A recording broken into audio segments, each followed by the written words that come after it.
Well, it's just turned midday here in Les Sables d'Olonne. We are watching the first images of Jérémie Beyou, who's just finished fourth last night in this 10th edition of the Vendée Globe. I'm joined by Alan Roberts, IMOCA co-skipper, Figaro racer, and 2028 the Vendée Globe candidate. Alan, your thoughts on Jérémie's finish, his fourth place? Yeah, he's been waiting out there all night to come in. It's been rough conditions, so it's I'm sure he'll be glad to get ashore and eat a nice steak when he gets in. But it's been a tough race for Jérémie. He came into this race, his objective was to win. He's had an absolutely solid lead into this Vendée Globe. I think he's podiumed in nearly every race that he's been in with this boat. The boat's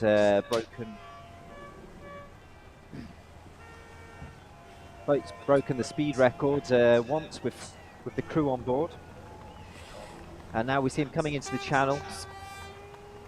So it's just come into the channel, and we'll look back at Jérémie finishing last. Bravo Jérémie. Ok, merci beaucoup. 00:58:54 UTC. Time for the course is 74 days, 12 hours, and he is 9 days and 17 minutes. Sorry, 9 days, 17 hours behind the winner, Charlie Dallan, and 7 days, so a full week behind Sébastien Simon. But that is the nature of this race. You missed out on the low pressure train coming into the South Indian Ocean, which Jérémie did and all the boats behind, and that really was costly. But I think he'll be generally fairly content with the race. He's had a long time, Alan, to process his position. Yeah, I think Jérémie's had a really good race. You know, I think he's been solid. He's been like he's been in the pre-race, absolutely consistent. He's led this packet pretty much the whole way around the race course, and every time that he got caught back up due to weather, he's been able to stretch his legs and always extend away from them. So I think it's been a solid performance for Jérémie. I'm sure he'll be a little bit disappointed because, you know, he's a big competitor. He's 3-time Solitaire de Figaro winner. He's come here to win this race, come here to podium. But really, if we look back at this race course, pretty much the defining moment for Jérémie and Charal was the first crossing of the Southern Atlantic, was off the Brazilian coast.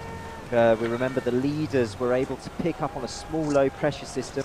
Jérémie was just on the back end of this low pressure system, and coming into the Cape of Good Hope, he was actually only 80 miles behind Massif Charlie Dallan and the leading three. But you know, in sailboat racing, every meter counts, and unfortunately the leading bunch were able to get away on the top of a low pressure system that was going around the Atlantic, and Jérémie just got caught up by the high pressure and the light winds, and that meant that he missed the train to get on that low, and he got caught up by the rest of the boats. That really was the defining factor of his race and defined his position. But unfortunately then his flare's not working. But I think as much as anything today, Alan, this is about deliverance. He's had a really, really tough time mentally, I think. Certainly all the climb up the Atlantic in particular. He really struggled in a big storm which he went through. He's been round mostly on his backup pilot. We know he's had significant problems with his pilots, so that's really kept him on edge. And he had this long duel in the Southern Ocean, or sailing side by side with Nico Lundven. He eventually got away into the South Atlantic, squeezed away then, and then he had a week-long battle with Sam Goodchild, and really he was absolutely on the edge mentally then. He kept saying he couldn't sleep, he needed to sleep, and however, Sam, as we all know, lost his mainsail for a couple of days while he had to repair it. Split in half, but all credit to Jérémie Beyou then. I think Alan, this fourth is every bit as good as the third he scored back in 2016 when he finished behind Armand Leclerc and Alex Thompson. Yeah, absolutely. I mean, it's a solid performance. The level is high, and really it didn't come down to much. You know, Jérémie could have been coming in here on the podium, and as you say, I think this is, for me, really sets him apart from the rest of the fleet. I consider him still part of that top leading group. But I'm sure he would have been pretty happy when Sam had.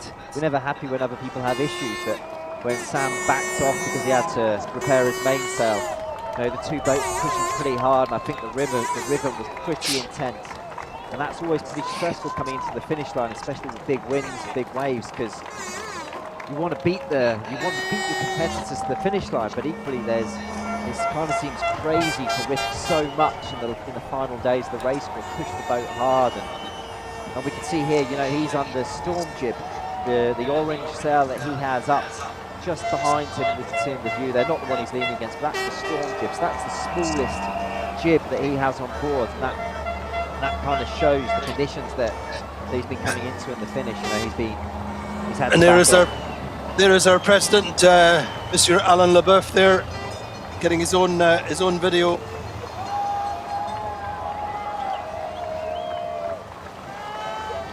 The relief, the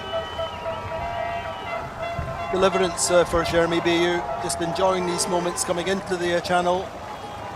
Not a very nice morning at all, quite drizzly and strong winds, but there's still a good number of public have come out to welcome him in. You can see Alan, his shoulders are down, he's just drinking in the emotions. It's all part of the release, all part of the deliverance. And this is his fifth Vendée Globe, and it's the third time he'll be coming up the channel. And you know, it's been a long campaign. And I think he'll be enjoying this. He definitely looked tired out in the water, Jérémie. He was, you know, I think it's been hard work. I think the boat's is quite physical, and certainly that battle with Sam, we've taken its toll on him physically and mentally. So. He definitely looks like he's enjoying this arrival. I think he's one of these skippers who really struggles to do anything less than 100%. He's super competitive at everything, and that has led to success in the past, as Alan said. 3 times winner of the La Solitaire de Figaro.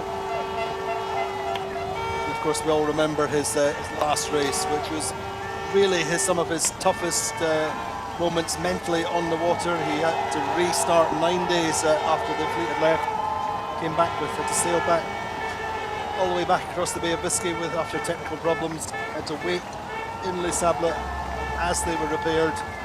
He was over 2,500 miles behind the leader Alex Thompson when he restarted. So that really was a big test of his mental capacity, and I think he's bounced back from that this time.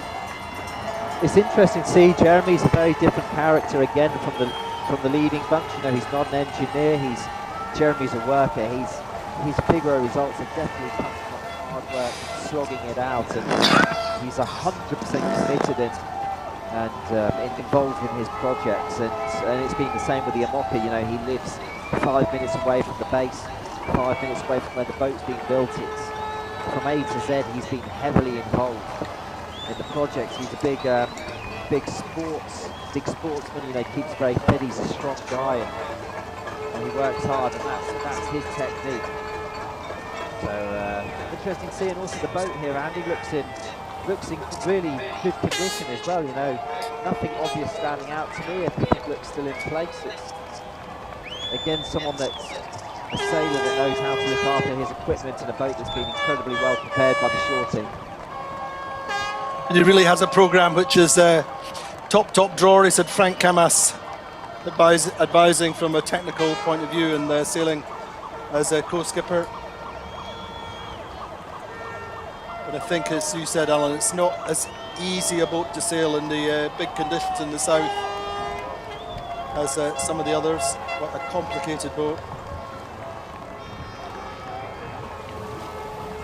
However, this today is all about the human emotions, about enjoying the arrival back into Les Sables d'Olonne, and indeed celebrating the simple fact of finishing, completing his third Vendée Globe. Retired or abandoned in 2008 and 2012. And the question will be, what's next? Obviously, it will be a steak on the dock. That would be his first meal for sure coming in. But will Charal be keen to go again? I guess it's going to take a few months for him to recover, reflect, and understand what this race meant, what he and the sponsor want to do. But he's definitely enjoying being on the front of the boat there. And it's great to see the crowds come out. The weather's not the same as we had for the leading boats. It's definitely grayer, wetter conditions here on the Sab than we've had for the first few arrivals. But even so, it's amazing the number of people who just, I suppose because they can, they turn up in Les Sables and stays for as long as they can, often weeks at a time, just waiting to welcome the skippers back. And for them, it doesn't necessarily matter who the personality is, who the skipper is. It's all about being here and celebrating and saluting the achievement. In this case, it's Jérémie Beyou, and very soon, coming in not far behind them, will be Paul Meilhat. They will come down the channel in sequence. On va y aller, nous? Faut me déposer pour les interviews, là. So just coming in past La Chaume there on the left of picture. The shipyard and the industrial area on the right.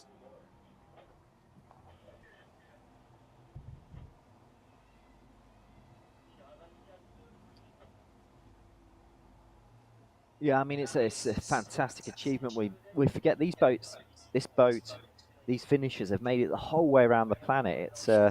It's still an achievement that remains relatively only achieved by a small amount of skippers.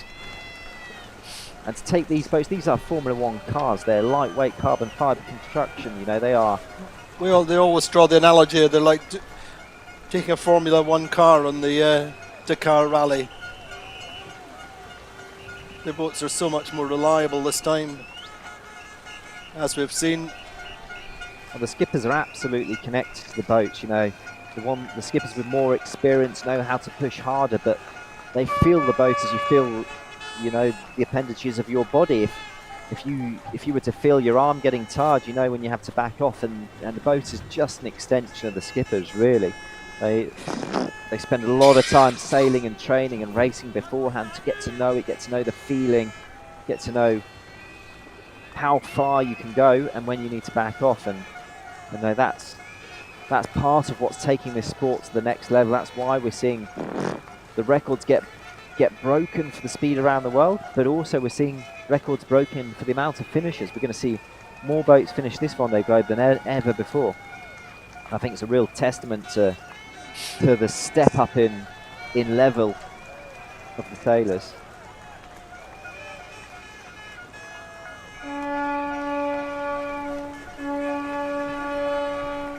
So Jérémie's from a sailing family, grew up on the Bay of Morlaix, with among others of his friends and sailing companions when he was young was Armand Leclerc, also Nico Troussel, and they all pushed each other as youngsters. Jérémie went through the dinghy classes and then into La Solitaire, which is over 20 years ago, in fact, for him. Yeah, fantastic career. I mean, Jérémie really is one of the top level offshore sailors of his generation. You know, 3-time Solitaire de Figaro race winner, as you mentioned, Andy, and 5 Vendée Globes, a podium. He's a really established and accomplished sailor. And it's amazing, you know, I always come back to connections, but you know, one of Jérémie's big rivals was Jan Elias, another great, and as you mentioned, Armand Leclerc and Nico Troussel. I think they all grew up sailing on Jérémie's father's boat.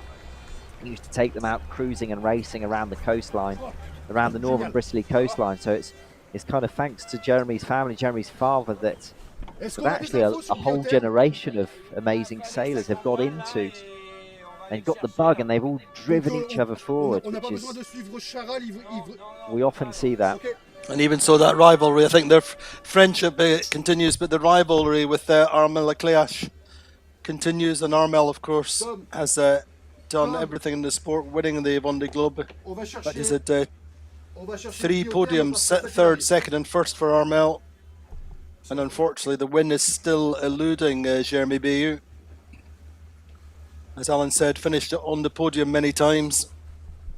Won the first New York Vendée.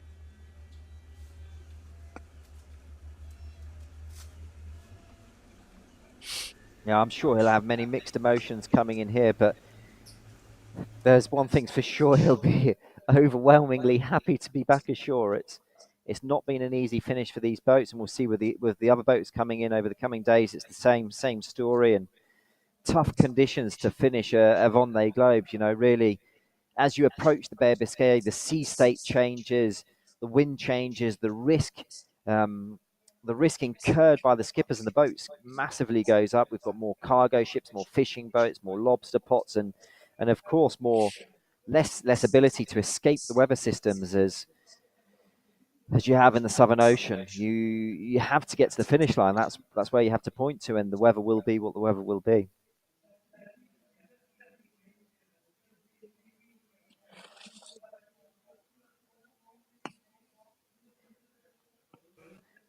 Jeremy, a lot like Charlie, we haven't had a lot of insight to the technical issues that he's had. We know that he's had some pilot issues. We know that he's had some electronics issues with the AIS, but other than that, he's very much a sailor that keeps himself to himself. He doesn't share too much publicly, whether that's, you know, for psychological advantages. He doesn't want to give away to his competitors what the issue is, or whether maybe he's actually not had any issues. But that's the kind of stuff that's going to come out of the woodwork in the coming days, as much like we've seen with Charlie Dullen and the issues that he had on board that weren't shared in the public.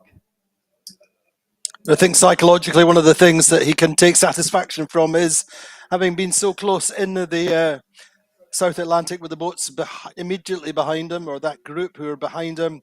He managed to get away progressively through good strategy, good choices, coming out of the cold front at just to the north of Rio. He wriggled away there with Sam Goodchild and was able to extend a little bit. But for most of, or certainly since the Southern Ocean, he's known that it would be a big ask to catch up with the podium places. And it's not necessarily an ask. I mean, you just get caught in a different weather system. So you kind of, once you're behind a weather system, you're kind of relying on a bit of unknown factors. You hope that the boats in front will compress, and that's out of your control. And I guess for Jeremy in this race, he's almost been under pressure the whole way around because he's been at the front end of that bunch. It means the boats have, unfortunately, he got cut off, and the compression's always come from behind. So it's been a difficult psychological position to be in. He's never been the hunter. He's always been the prey in this Vendée Globe ever since Cape Town, really. And that's a difficult position to be in. But, you know, he's, at the end of the day, he's delivered. He's shown that he has been the best of the next bunch, really. He's coming in here leading the bunch that didn't get away in the breakaway.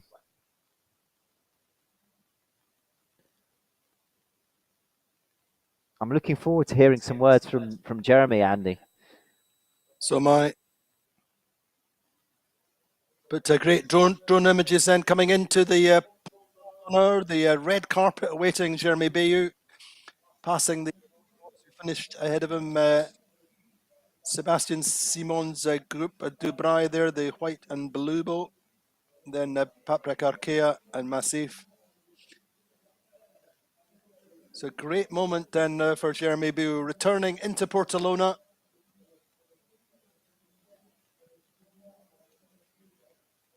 He will be reunited with his sponsors, his friends, his family, his and all the VIPs who come out to greet all the finishers. And there'll be quite a number of finishers over today, tomorrow, Saturday, indeed Sunday.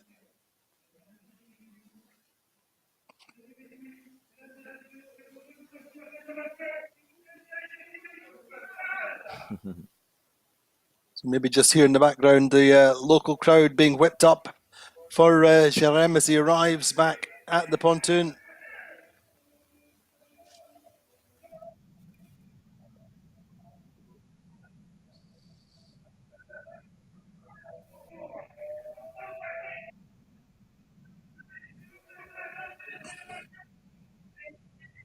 So the crowd making some noise for Jérémie Beyou, fourth in this 2010 or 10th edition of the Vendée Globe. Finishing last night, had a night to recover as best he could. Well, his technical team had some problems getting on board, but this is his moment.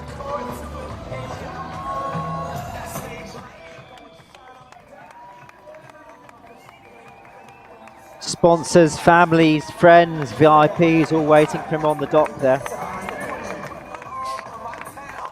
We can see Jérémie stood there watching. He's handed the reins of the boat over to the rest of the team, but like a lot of the skippers, he's watching tentatively.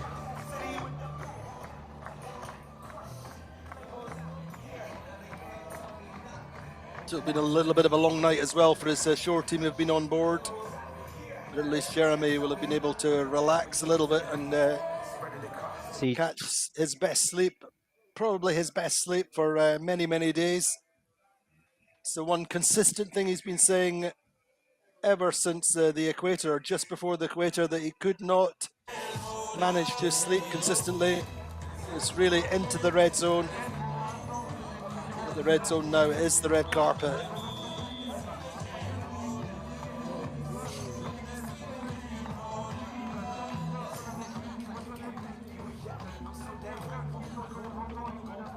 So Charal is connected to the pontoon.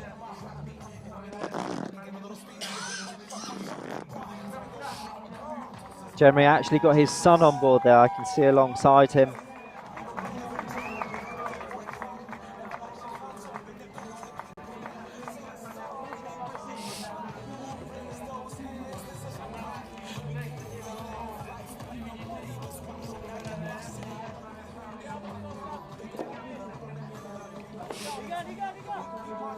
So we know that not far behind will be Paul Meilhat, who took 6th place this morning. Arrived at 11:40 French time, 10:40 UTC after 74 days, 22 hours. Just 9 hours and 41 minutes after Jérémie, after Beyou.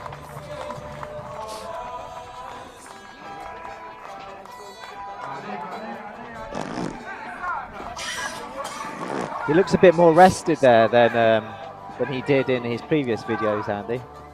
A good night's sleep at sea, do you think? Yeah. Just processing what's going on here. There's always this sudden return to humanity, no matter where you finish. 74 and a half days at sea, solo.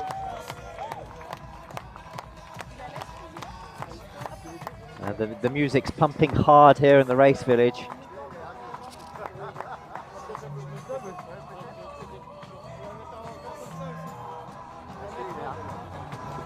I think I sense a certain urgency anyway to get on with the day. Maybe desperate to get back and see his family.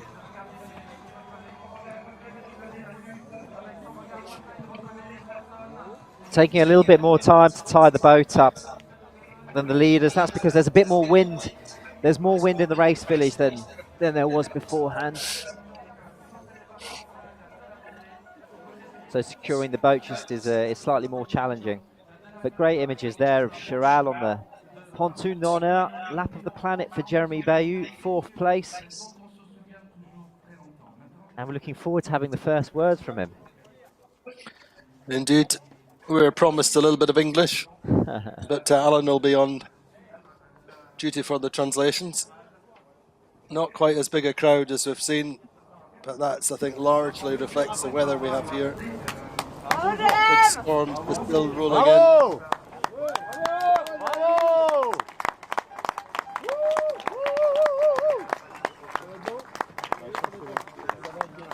It's still amazing to think, you know, he's done a lap of the planet. And I can't emphasize enough how much I'm in awe of this achievement. So Mr. Leboeuf, the president, handing over the champagne, making super sure they can get back off the big fender. And this will taste great. This will taste wonderful for Jérémie Beyou.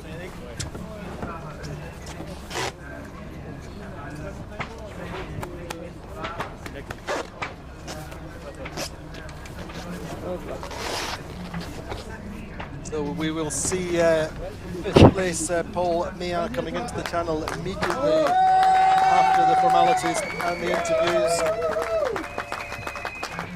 Very carefully timed and choreographed day.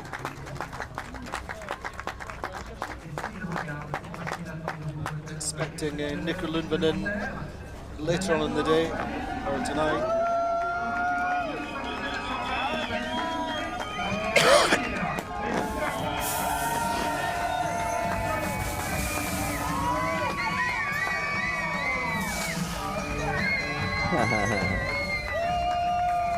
A little bit to the boat.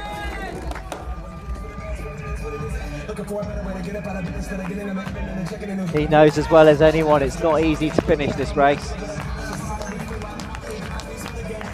So there we go, split screen with Paul Meilhat starting to come into the channel. Huge moment for him. Paul Meilhat's had to wait 8 years for this moment. This is his second Vendée Globe. The first Vendée he did, he unfortunately had to drop out due to keel damage halfway around. But so for Paul, this is a monumental achievement on many different levels.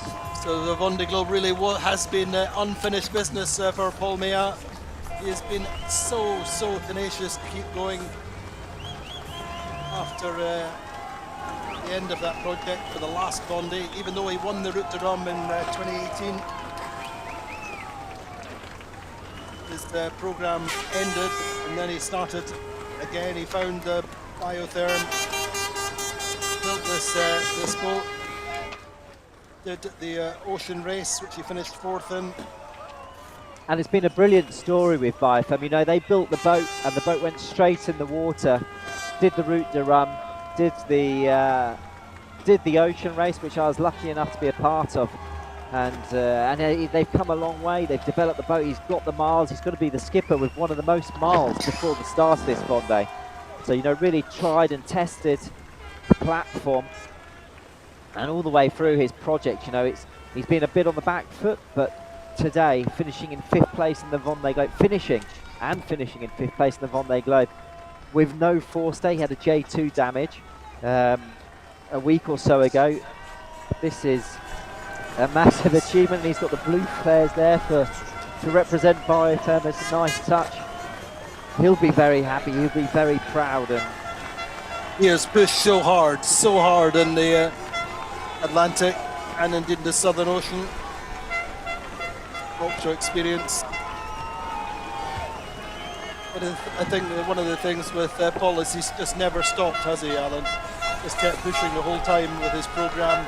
Kept pushing forward even when he didn't have his boat ready. He was sailing with other skippers, sailed with Sam Davis. Yeah, and he's sailed with Charlie, I think. He's a classic case to show, you know, you just got to keep going, you've got to sail as much as possible. Time on the water is so valuable and so hard to get, you know, not just in any form, but also in the IMOCAs. And the more you sail, the better chance you have of finishing this race and finishing in a good position. He's just absolutely proved that. Paul, again, another Figaro skipper.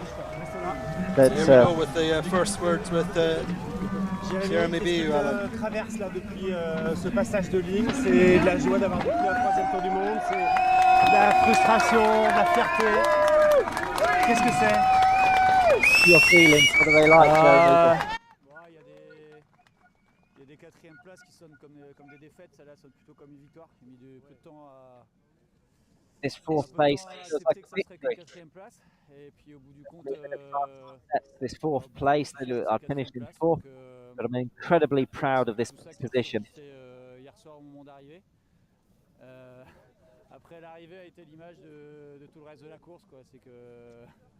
The finish picture kind of explains my entire course.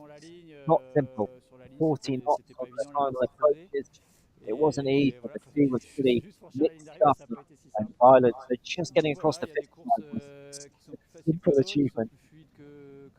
Some courses are more fluid, they're simpler than others. And this one was an easy course, a more fluid course, a dynamic course for the leading bunch. Unfortunately, I wasn't with them. I was just behind, and for our group, it wasn't the same story.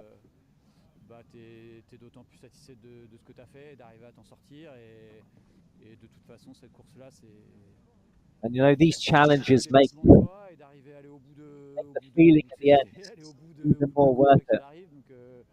The aim of this race was too specific. The aim is just to get to the finish. You know, incredible race, an incredible challenge, and I had a few different challenges to deal with, but I'm happy to get to the finish.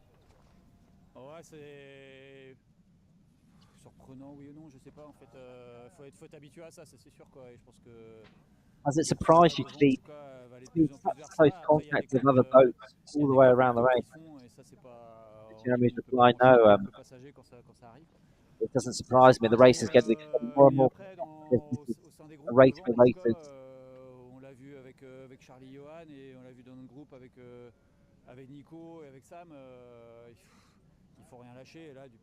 We see it in the leading bunch with Charlie and Johan. You can't give an inch. And same for my group. You know, with Nico, with Sam, so close. Can't give away anything. But pushing the whole time. I was in Figaro mode for this race. I was sleeping on the ground. I was eating on the ground. I've got my hands on the pilot. I'm working the weather, checking the weather the whole way around. If you want to finish this race, if you want to get a good result, you've got to be ready for that. During almost all the race was quite hard. At one point, knowing that it was impossible to be on the podium, was quite a bit difficult to admit. And at the end, there are bad fourth place and there are beautiful fourth place, and it's a beautiful one because I achieved to be at the front of this pack, and I managed to keep this fourth place until the end. It was quite not easy task, and I'm very glad to have achieved that. These guys, Nico Lundven or Sam Gutschild, they are champions, and Sam Gutschild is like quite a monster. What he did with his mainsails a few days ago is just like crazy. He sailed very well, and he's not well aware by what happened to him, but he's going to finish the race, and he's a huge sailor, like Nico, like Paul, like all these sailors in this group. It was very, very high level. Yeah. Merci, bravo. Alors, perfect English from Jeremy there. He was saying then that there's some horrible fourth places or not so good fourth places, and nice, beautiful fourth places, and this one's a beautiful fourth place. He said he's been in Figaro mode since the Indian. And there's one common theme here, Andy, as we work our way down the finishers. They're all avid Figaro sailors. They've all spent a lot of time, hard time on the water. Not just sailing, but sailing single-handedly. Not just sailing single-handedly, but sailing in very close contact against the best offshore sailors in the world. Well, that's it. It was just saying that you win some ground, you lose some ground, but you can never stop trimming. You can never relax. And just paying tribute to the guys immediately behind, saying Sam Goodchild is a monster and a champion. But so too Nico Lundven. Paul just coming in the channel now.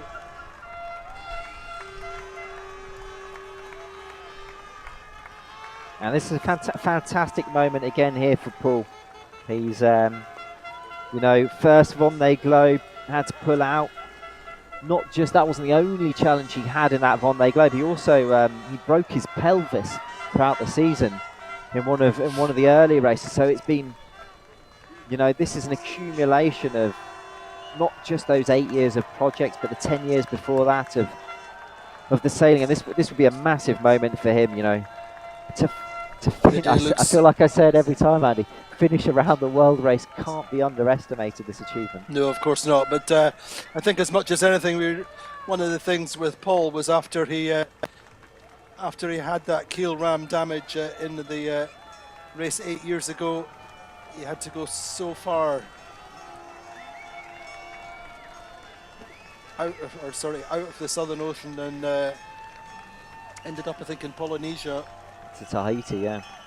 Or Tahiti, I think it was, where he ended up, you know, completely off the beaten track, completely detached from the race, and had to bring the boat back from there. And it's interesting, we start to see a different type of boat now. You know, Paul's boat is a sister ship to Sam Goodchild's boat, so it's based off an old generation. Even though it's a new boat, it's had a modified bow section, modified fuel positions, but you know, fundamentally this is an older designer boat. He opted for that option because it was a quicker route in. The sponsor came in later on than some of the other sponsors that have engaged, so the molds existed already. Yeah, exactly. Yeah, so it was a solution, a quick build, and since they signed on the dotted line with Biotherm, I think Paul hasn't had a day of rest. It's been build a boat in Italy, bring the boat over, put the boat in the water, straight into the route to run, delivery back to Europe, ocean race, small workshop time, and then all the races this year. It's been intense. Look at the smile on his face there. He's one happy man. A really tough sailor, Paul. He is a grit it and bear it kind of guy. Pretty eye-opening for me, spending a lot of time racing with him. You know, when I got on the boat, there's absolutely no comfort at all. Eventually the team managed to convince him that sleeping on a beanbag would be better than sleeping on the bulkheads. And I think he took that advice, and those small gains in ergonomics and self-preservation. The other thing is, in terms of his personal commitment, he had foil damage on the Transat CIC, and then took a very large loan to get his own foils. Considered that it was a good investment to be competitive, a good investment in the boat. And his programme made sure he could be competitive in this race, and I think then vindicated today, Alan. Yeah, and there's so many. This is a nice moment. It's with his wife and family there. This is they've been waiting on shore. It's not easy for them. You know, it's hard for the sailors, but I can tell you, it's way harder for those that stay on shore. It's the emotions, the waiting, the not knowing, the phone calls, the messages in the middle of the night. They take the brunt of it. So that's a nice moment, a very close, beautiful family there. Yeah, but as you were saying, Andy, there's no set formula for these packages, and Paul probably the first boat to finish where he's a part owner of the boat, so he's taken the risk. He's actively risked his money. You know, he's taken a loan out, as you say, to get the boat. He's taken another loan out to repair and build a new set of foils when he broke it in the last race. It's all been on the line, and that makes this moment even sweeter. You know, fantastic support from Biotherm and the sponsors he's had involved, and I think they've enjoyed the ride ever since day one. And I crossed the sponsors here in the race village earlier, and they were just ecstatic. For them, they're over the moon. This is better than they could have imagined. It's, you know, a finish of the race, and not far off the podium, not far off Jérémie Beyou. You know, it's a fantastic achievement, and he's never given up. You know, it's great to see that tenacity, that fight in him, burning.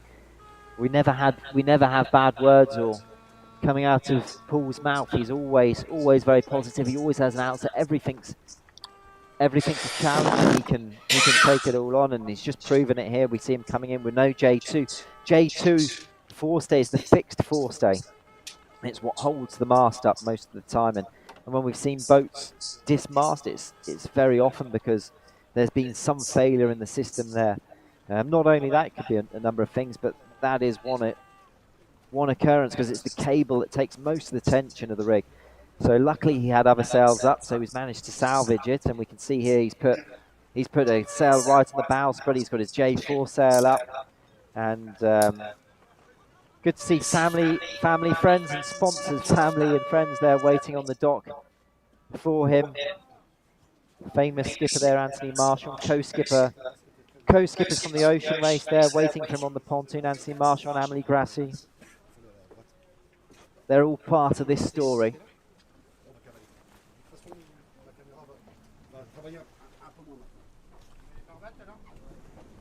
So last few minutes for Paul Meilhat then before he docks. Big welcome for him. And it's interesting, you know, Paul's used this round the world race not just to race, not just to raise awareness. You know, they have their water-loving partner and slogan, but also, you know, he's been collecting data, taking water samples all the way around the world, and that all gets sent off now when he gets ashore to the lab. And it's all about looking at microplanktons that helps, you know, Biotherm are deeply passionate by that. That's their connection to the water. Their products are made from elements in the ocean. And this isn't a sales pitch. This is just it's just an interesting bit of information to know that he's used this platform to contribute towards our knowledge of what's in the ocean and how the oceans are developing. You know, access to extreme parts of the planet and information that otherwise we might not have gathered. All the sailors, most of the sailors are involved in projects like this. Paul is probably the most engaged. A lot of them put weather buoys in the sea to allow them to gather data, understand current flows, water temperature, atmospheric pressure. But Paul kind of going a step beyond that, carrying a science project within the boat that analyzes water samples. And that was a really key part for Biotherm and the L'Oreal Group, and their investment in this project was gathering that data. Meantime, Paul started off as an Olympic sailor, didn't he? He was in the laser class and then 49er to a high level with the French team before he got into the Figaro.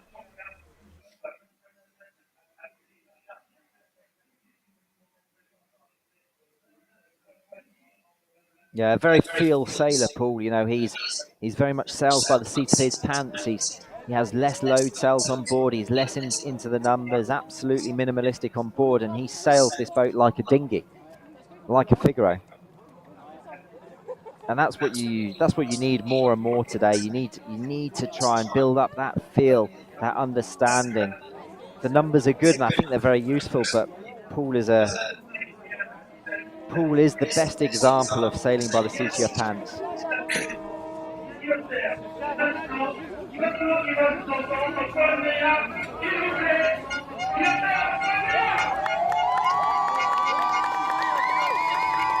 The shore crew there, the technical director waiting to catch the lines as he comes in. I'm sure she'll be waiting to get her hands on board the boat and check it out.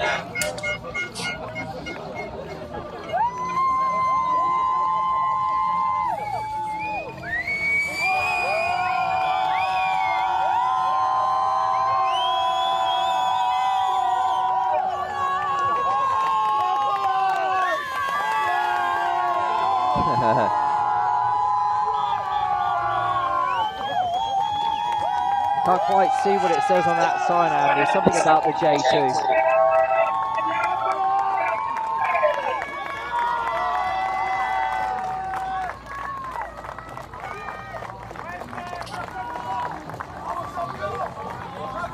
So what a great moment then, Paul Meilhat doing his own bow line. And that just sums Paul up totally.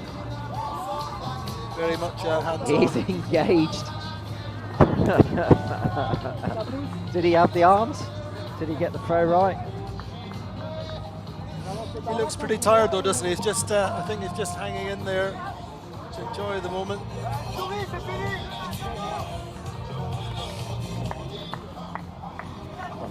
Yeah, physically the sailors are going to be drained when they come in. There's this kind of euphoric moment that you have. So there we go, Paul Meilhat, 74 days, 22 hours, 38 minutes and 15 seconds, taking 5th place. 10 days, 3 hours and 15 minutes behind the winner Charlie Dallan, and 9 hours and 41 minutes behind Jérémie Beyou, who he parks behind. That is one big smile on board Paul. Look at that emotion, Andy. I mean, it's getting I think me. it tells a very different story to that of Jérémie Beyou. This is a great result for Paul. He's put so much into it. But he's, I think, his own finances, his family finances, and everything else on the line in a race which nothing is guaranteed in. Well, we can see it in his face. This is a victory for Paul Meilhat. This is a fantastic result.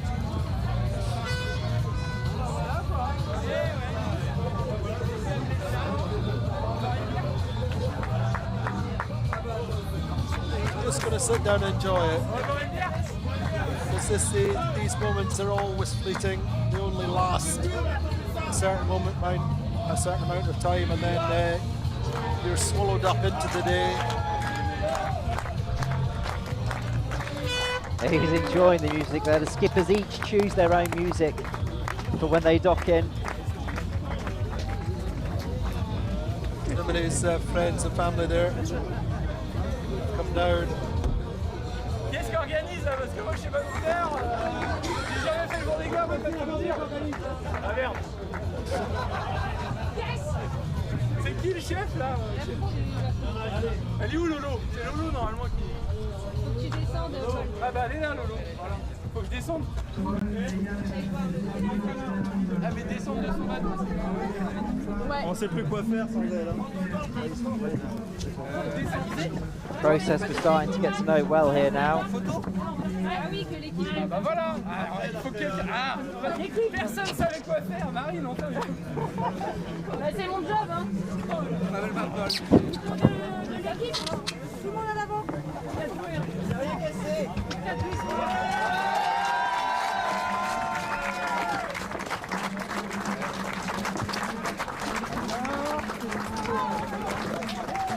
So big hugs all round on board Biotherm, as you might expect. Everybody invests so much emotionally over the course of the race, and indeed before it. This is the Sponsors and shore time to crew. share the enjoyment. Sponsors and shore crew climbing on board there. This again sums up Paul, you know, very much a family, this team. They've done the ocean race together.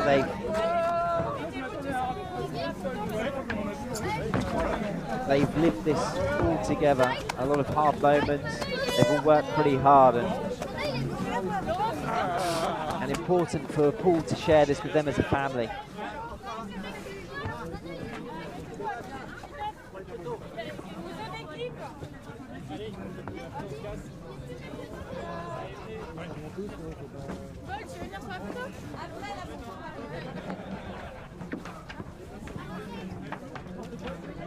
Pontoon's starting to fill up now, Andy. We're going to have a wave of boats coming in again.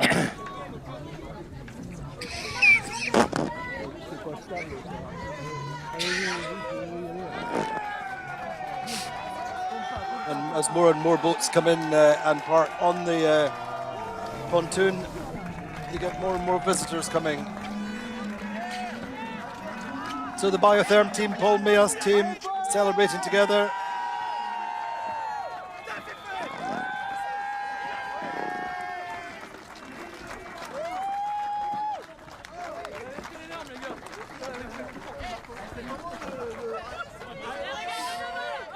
And Paul really deserving this place. He's again, like Jeremy said, he's been in this packet the whole way around the world. He's held his place, dealt with the challenges, and this is an absolutely well-deserved 5th place for Paul Meilhat. Paul's dad there on board. A very proud father. J'appelle Paul sur descendre. J'entends pas. Tu peux répéter?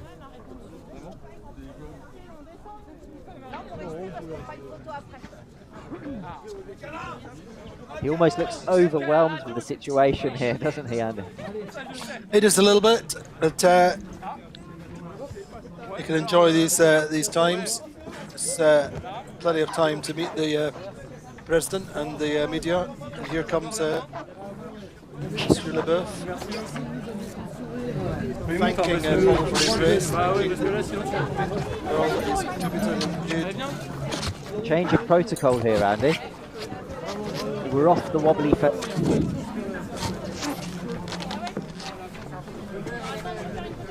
A quick photo call with our VIPs.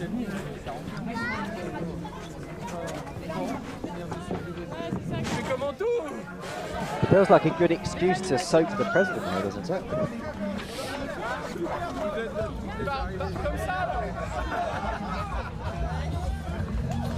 Just getting range and bearing for his top with the champagne. We had a lot of discussions during the ocean race of how to open champagne bottles. Multiple different techniques.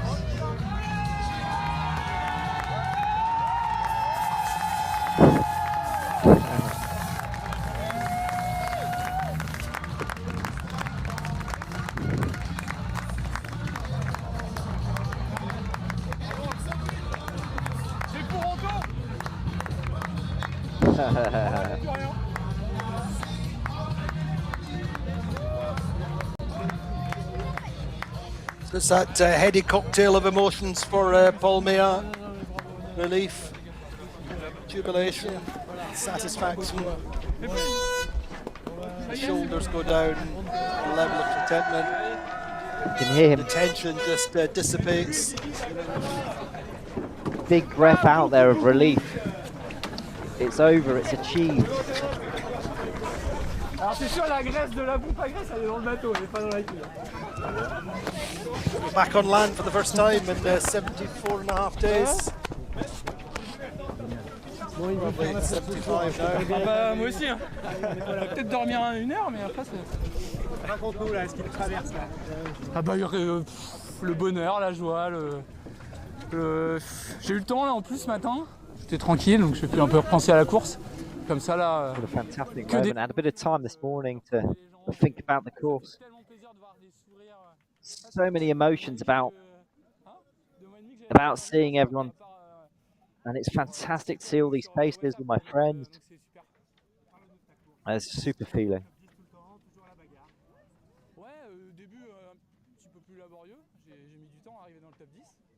A bit of a laborious start for me. It took me a bit of time to get into the top 10. You know, I had new foils on that I had to change just before the race. So I was learning it while I was out there. But I knew that in the long term they would be good for me.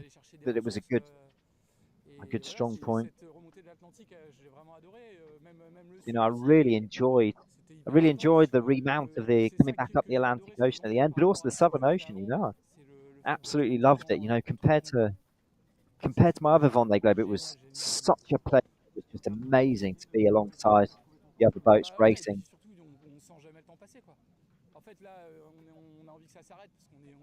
You never feel the time going past. For sure, I'm absolutely tired. You're shattered, but I was never bored, and I never asked the question, "What am I doing there?" You know, for me, this race, I was just full on, flat out the whole time. I had a load of problems, and you know, they come because naturally I'm pushing the boat hard. I'm pushing the boat hard, trying to stay in the race, and it passed. You know, fifth with this project. I'm so proud. You know, the entire philosophy that we built up over 4 years and made decisions 4 years ago just worked. It's just brilliant. Now with my international English. So tonight was quite difficult because I had a big front behind me and sometimes big gust at 40 knots. So I did some Chinese jibe and And yeah, it was not easy, but this morning was more quiet. I know that I have time before the channel, so I focus about the back to think about the race and what I did, and I'm really proud about me and proud about the team, because the boat is quite good shape. And now I'm just enjoying and just happy to see a human face, because I didn't see a human face in 2-3 months, and particularly my friend, my family, the team, and yeah, I'm super happy. So thank you, and Vendée Globe is amazing. Bah maintenant? Non, mais je suis pas quelqu'un d'exclusif sur les. J'ai pas de plat préféré, ni de film préféré, ni de livre préféré. J'ai pas de moment préféré non plus. Je pense que chaque moment était difficile. Je crois que c'est quand même le Sud qui restera dans ma mémoire, surtout le Pacifique, quand on est descendu par 60e. Il faisait jamais nuit. La bataille était intense. Ouais, le Sud, avant le Cap Horn, des super images, au portant une bataille. Là, c'était vraiment très beau. Et puis, il y en a eu plein, en fait. Plein de bons moments, plein de moments super durs, mais à chaque fois, c'est bien parce qu'en fait, on se remotivait entre nous. On s'envoyait pas mal de messages. Avec Nico, avec Sam, avec Boris. Et voilà, dès qu'il y en a un qui avait une galère, on envoyait un petit message. You know, every time someone had a bit of difficulty, we would send them a message of support, and that camaraderie between us really kept us going. And if you know there's value to this course, it's not just making it around the world or having a result. It's actually about the other competitors. You know, the level is so high. There's so many multiple Solitaire de Figaro winners, and this race is such high level, and I absolutely love it. It's a high level race. Comme je dis, je suis pas quelqu'un qui fait des classements, je peux pas. I'm not someone who il y a quand même gives rankings. D'un côté, il y a toute ma vie personnelle qui est super importante. You know, c'est un équilibre. This is a brilliant moment. You know, there's my whole personal life behind, which have beautiful moments. You know, sportive-wise, this is a fantastic moment. When you win races, it's a brilliant moment. You have a race, but you know, 4 ans de projet, de consécration, de super travail. happy with my result. Qui arrive, je connaissais la douleur de l'abandon que j'avais eu il y a 8 ans. Et là, I knew the pain of abandoning 8 years ago. En fait, il y a ça, quoi, finir aussi. Je suis super fier de finir. And now, just to finish, I'm so proud. Voilà. The Mais non, success, je the peux feeling. pas dire que c'est. Enfin, le Vendée Globe, ça rythme nos vies. Je pense que vous parlez à des athlètes, des JO, c'est pareil. C'est tous les 4 ans, c'est une préparation. On pense qu'à ça pendant 4 ans. On fait énormément de sacrifices. But it's a rhythm of life. You know, it's a 4-year De process. redonner à tous ces gens qui m'ont donné, en fait. Et And now I've finished. All I want to do is give back to everyone who shared with me their time and energy. Bah oui, vous imaginez. C'est comme si pendant Yeah, as you 3 can mois, imagine. Out of emotion on for nous 3 enferme months. pas. Il y a plein de gens, je m'en rappelle, pendant le Covid, qui disaient ouais, les marins sont les Been plus locked in, on est les effectively. plus libres du monde sur nos bateaux. On vit You dans know, 6 and mètres carrés, mais people ask me on a how la do you plus deal grande with being liberté du locked monde, in? Actually, mais on est quand même coupé. I'm Et moi, je me suis en the plus most free person in the world. You volontairement know, coupé aussi. out there. C'est-à-dire que I j'avais pas chose to be Starlink, out there. j'avais pas mon portable, je répondais pas, You j'avais know, juste for me, this was very. ma I femme enjoy de temps en the. temps avec mes enfants et I juste enjoyed mon équipe the technique et I c'est had tout. no Parce Starlink, que and je the voulais only rester moi, communication je savais que c'était only mon point fort de my rester wife concentré and again. jusqu'au bout et my donc forcément maintenant bah, I voilà, stayed là focused on a right envie way de to the profiter end. plus. Voilà, le seul truc que je sais Now- globalement, j'avais l'équipe donc je regardais un peu les résultats du rugby. Je sais que Donald Trump a été élu et Now, voilà, then I asked et results voilà, of the rugby. il n'y a pas grand chose qui a transpiré en fait. Et de remettre les pieds sur terre, ça fait quoi? Ah bah là ça bouge pareil que le bateau donc pour l'instant je sens And pas. now, when I Je come on vais land, my féliciter first un feeling grand is to land move just as much as the boat. Grand champion. Oui, il a l'air bien fatigué le champion aussi. C'est mi-cher. Voilà, c'était chaud. C'était chaud. Ouais, j'ai pris cher, il y avait 42, j'étais bizarrement pareil, ça finit Paul 42. Meilhat then meeting up. Big hug. Sure, Bon. talking the details of the respective races immediately. And this is what you love when you're a sailor. You only Great the other respect people between these two around skippers. they can really relate to what you live. You always want to know, well, what sail were you on? How did you deal with that moment? But now it's time for the family and friends. So there we go. That's the finish of Jérémie Beyou in 4th place, Paul Meilhat in 5th. Join us again for the next finishes. Nico Lundven will be in the evening and Channel tomorrow, along with Justine Metro. That's our expectation. But thank you so much for joining us. Great moments back here in Les Sables d'Olonne at the end of the Vendée Globe for these two great skippers.